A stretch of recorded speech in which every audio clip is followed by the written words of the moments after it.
Alahady 5 Jona andro faharoa ny fifanitsanana kanina 2024 milalao aty amin'ny tany indray ny Barea fotoana anehoana sy anitsinany Tsinety ary amafan'ilay faharesena tany Ghana.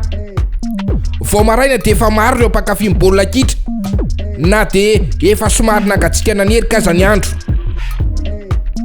Katroka tsara ny tamin'ny 4 raikitra ny lalao ny safidy paikady anafika avy hatrany ny Barea. Maromaro ireo tifotra tany amin'ny Tsato-By ny Angola, nisy mihitsy aza ny dona tamin'ny Tsato-By. Tsy nanaiky lembenana ihany koa zareo Angola fa namaly fanafiana ihany koa ary saika nampatahotra mihitsy azy ny fanafiana sasany fa sofana hay nina nanohan'ireny daka amin'ny fanitsy tamin'ny Tsato-By ireny.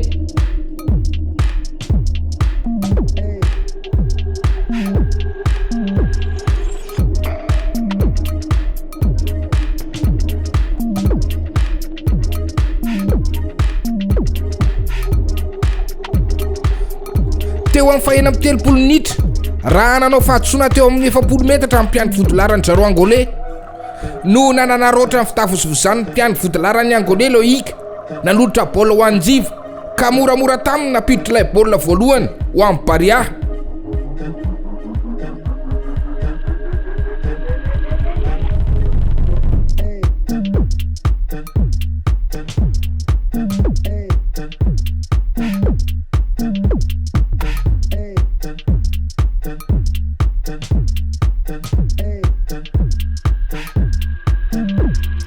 Velona teo indray ny fanantenana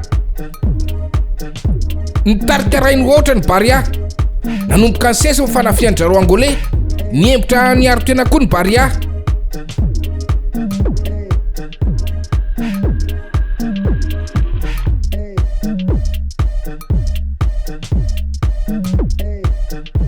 Tsy naharitra ela akory fa vao 7 minitra taorianany nampidirany jiva baolina fotsiny dia voasahala amin'ny palais-kasiny ihany koa ny baolina.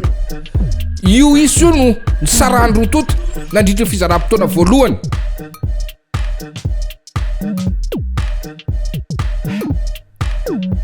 Niditra ny fizaram-potoana faharoa azo lazaina fa ny famaly ihany ny fanafian'ny rotota nandritra ny 12 minitra voalohany. Ny 12 minitra faharoa kosa dia saika zareo Angolais ny tena nanindry fa sofana hay ny mpiandry Tsatokazo ny Barea. Hita ho nitaky ihany koa ny arerahan'ny ekipa malagasy.